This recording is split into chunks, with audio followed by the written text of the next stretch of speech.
निज़ाम जो है जब से बना उसके बाद मुसलसल एडवांस होता जा रहा है, बेहतरीन से बेहतरीन उसमें इजादात हुई हैं और फास्ट ट्रैक ट्रेनें जो हैं वो इस वक्त यहाँ आ गई और बुलेट ट्रेनें जो हैं वो भी दुनिया में चल रही हैं, जो कि आप कह सकते हैं कि गोली की रफ्तार से चलती हैं।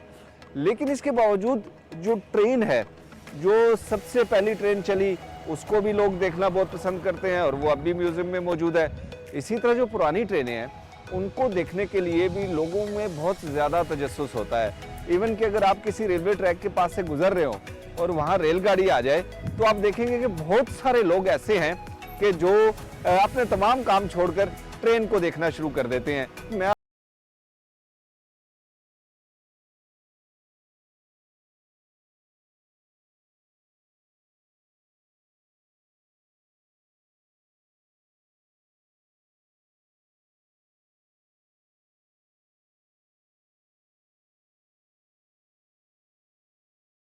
दो स्टेशंस पर रुकती है, पिंडी से चलती है, अटक पहुंचती है, लेकिन दो जगह पर ये रास्ते में स्टे करती है, जिनमें है एक गोलड़ा का तारीखी रेलवे स्टेशन और दूसरा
रावलपिंडी स्टेशन एक बहुत ही तारीखी स्टेशन है हमारा। 1887 को ये बना था।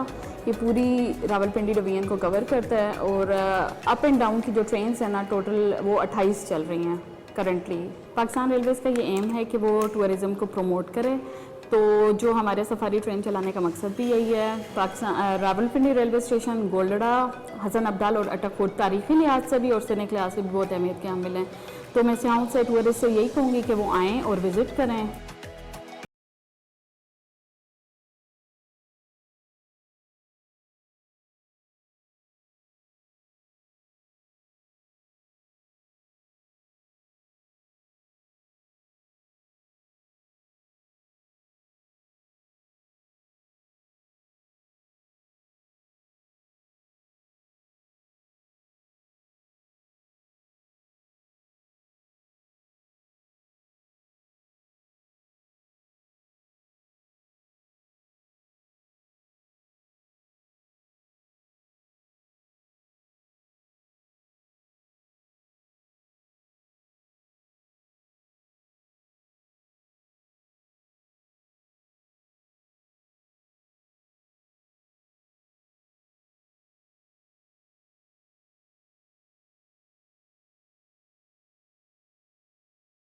स्टेशन पे होती है।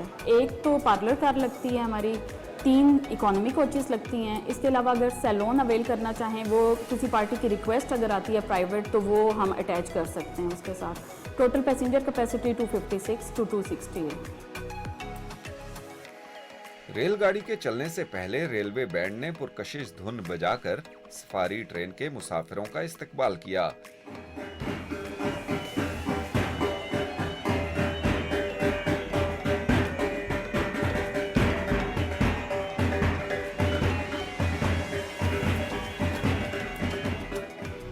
जिसका बच्चों के साथ साथ बड़ों ने भी लुत्फ उठाया और यूं हमारी रेल सफारी का बाकायदा आगाज हो गया।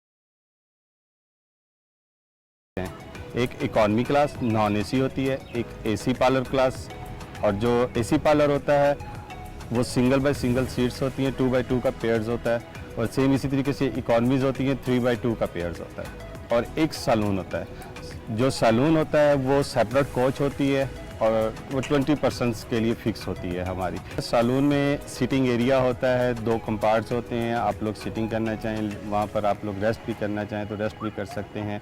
अटैच वाशरूम्स होते हैं, मतलब वो पूरी कोच ही एक सेपरेट कर दी गई हुई है। लाइक जैसे कोई फ्रेंड गैदरिंग करना चाहते हैं या कोई फैमिली आपस में मिलकर इंजॉय के लिए विज़िट करना चाहते हैं तो वो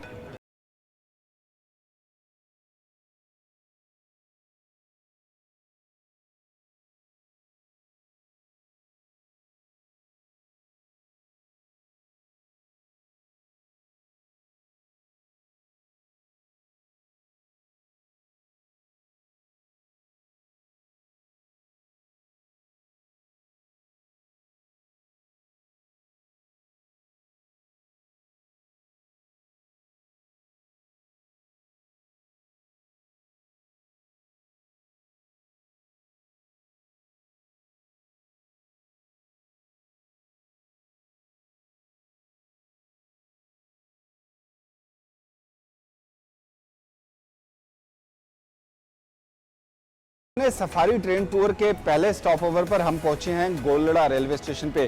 गोलड़ा रेलवे स्टेशन पर जो सफारी ट्रेन है ना, ये तकरीबन 40 से 45 मिनट का यहाँ पर स्टे करती है, और इस दौरान यहाँ आपको बड़े तारीखी रेलवे के जो कलेक्शन है ना वो दिखाई जाती है। यहाँ पर म्यूज़ियम भी है जिसकी 2 गैलरीज हैं, और उस गैलरीज में दोनों गैलरीज में जो रेलवे का ज़ेर इस्तेमाल सामान था पुराने दौर का वो रखा हुआ है, जो अब मतरूक हो चुका है रेलवे में, अब जिसका इस्तेमाल नहीं होता, वो तमाम अशिया यहाँ पर रखी हुई हैं। और ये जो इमारत है ना इस गोलड़ा रेलवे स्टेशन की, ये भी बहुत ज़्यादा तारीखी है, और इस तारीखी इमारत में बहुत सी ऐसी चीज़ें हैं जो कि देखने से ताल्लुक़ रखती हैं।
भी पैसेंजर थे सफारी ट्रेन के, उनका बैंड बजाकर बाकायदा इस्तकबाल किया गया। रेलवे का जो बैंड है उसने अपनी परफॉर्मेंस पेश की यहाँ पर। तो हमने सोचा थोड़ी देर के लिए बाहर चलते हैं, जरा इसकी बिल्डिंग देख लेते हैं कैसी है। ये भी बहुत खूबसूरत बिल्डिंग है इस रेलवे स्टेशन की, हसन अब्दाल की। और यहाँ पर ना मुझे एक पुराना स्टीम इंजन नजर आ गया है। ये 1920 मॉडल का स्टीम इंजन है जो कि पहले इस्तेमाल होता था, और इसमें जो ऑयल की गुंजाइश है ना वो 4.5 टन इसमें ना ऑयल आता था जिससे चलता था, जबकि इसमें जो पानी की गुंजाइश थी वो 2000 गैलन पानी की गुंजाइश थी। अंदाजा लगा लें कि कितना पावरफुल ये स्टीम इंजन था। ये भी देखें सफारी ट्रेन की मरहून मिन्नत है कि हम सफारी ट्रेन में सफर करते हुए आए और हमें एक ये इंटीक किस्म का इंजन देखने को मिल गया। तो मैं ज्यादा टाइम आपका जाया नहीं करूंगा क्योंकि मुझे भी ट्रेन में जाना है और आपको भी मैं साथ लेके चलता हूँ। अटक खुर्द जो रेलवे स्टेशन है ना, वहां पर दिल खोलकर बातें करेंगे।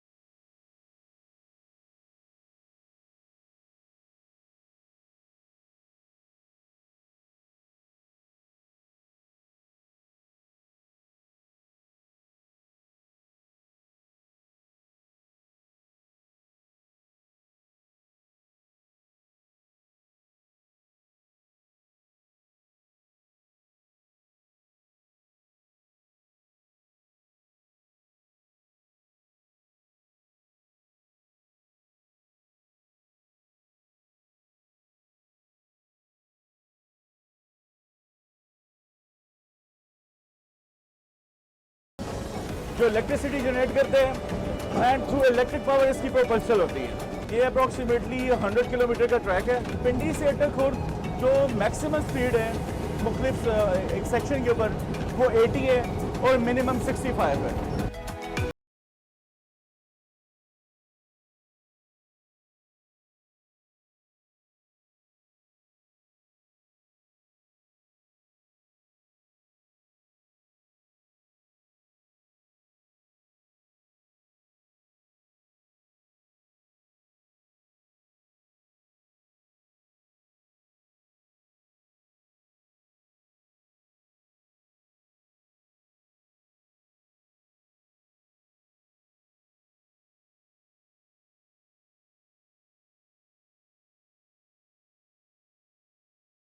में हम पहुंचे हैं अटक खुर्द रेलवे स्टेशन, और ये यहाँ का आखिरी स्टेशन है जिसके बाद ट्रेन यहीं से वापस हो जाती है।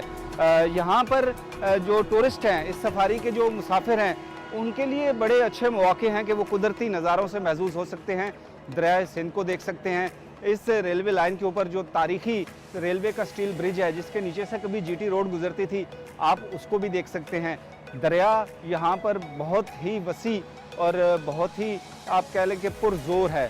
शोर ज़्यादा नहीं मचाता, खामोश है, लेकिन पुरजोर दरिया है। बड़ी तादाद में यहाँ पर मिकदार में यहाँ पर पानी है इस दरिया में, क्योंकि कुछ ही दूर दरिया काबुल इस दरिया सिंध में आके मिलता है और इस पानी का हुजम जो है वो मज़ीद बढ़ जाता है। तो अब सफारी में हम यहाँ तक पहुँचे हैं। अभी आपको लेकर जाता हूँ नीचे दरिया की तरफ, आपको दरिया भी दिखाऊँगा, आपको स्टील ब्रिज भी दिखाऊँगा, और जो यहाँ के कुदरती नज़ारे हैं वो भी, उनका भी आपको दीदार कराऊंगा कि ये कितना खूबसूरत इलाका है कि इसके रेलवे सफारी के अख्तामी पॉइंट के लिए इसको मुंतखब किया गया। तो ज़्यादा मैं आपके दरमियान हायल नहीं होता, चलते हैं नीचे नज़ारों की तरफ।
रेलवे स्टेशन पे पहुंचे तो हमारे सामने ये तारीखी स्टील ब्रिज है जिसके ऊपर से रेल कार गुजरती है, रेलवे ट्रैक है, जबकि नीचे रोड क्रॉसिंग के लिए इसके एक सड़क बनी है जहां से मोटरसाइकिल वगैरह को अब क्रॉसिंग की इजाज़त दी जाती है। पहले तो यहाँ से गाड़ियाँ भी गुजरती थी, लेकिन ये जो नीचे दरिया का मंजर है ना, ये बहुत ही ज़्यादा दिलकश है और बहुत ही ज़्यादा पुरकशिश है, क्योंकि यहाँ से तकरीबन 1 किलोमीटर शुमाल की जानिब जो है ना दरिया काबुल आके दरिया सिंध में गिरता है और इसका हुजम मज़ीद बढ़ जाता है।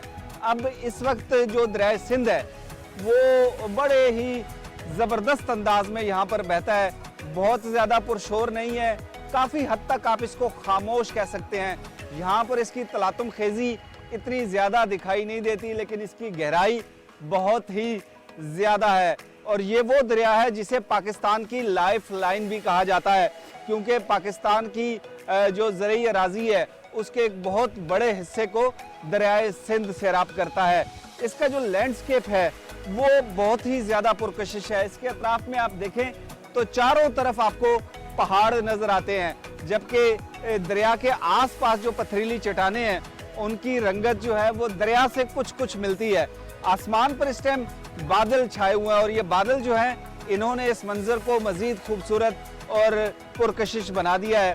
और इस पुरकशिश माहौल में यहाँ पे मैं रुबाब की धुन सुन रहा हूँ और मैं चाहता हूँ कि आज जब हम अपनी इस ट्रेन सफारी का अख्तिताम कर रहे हैं तो आप भी इस रुबाब की धुन को सुने। मैं आपके और खटक जान लाला के दरमियान ज़्यादा हायल नहीं होता, खटक जान लाला आपको रुबाब सुनाएंगे और आप रुबाब सुने। मुझे दीजिए इजाज़त, किसी और शो में किसी और जगह मिलेंगे।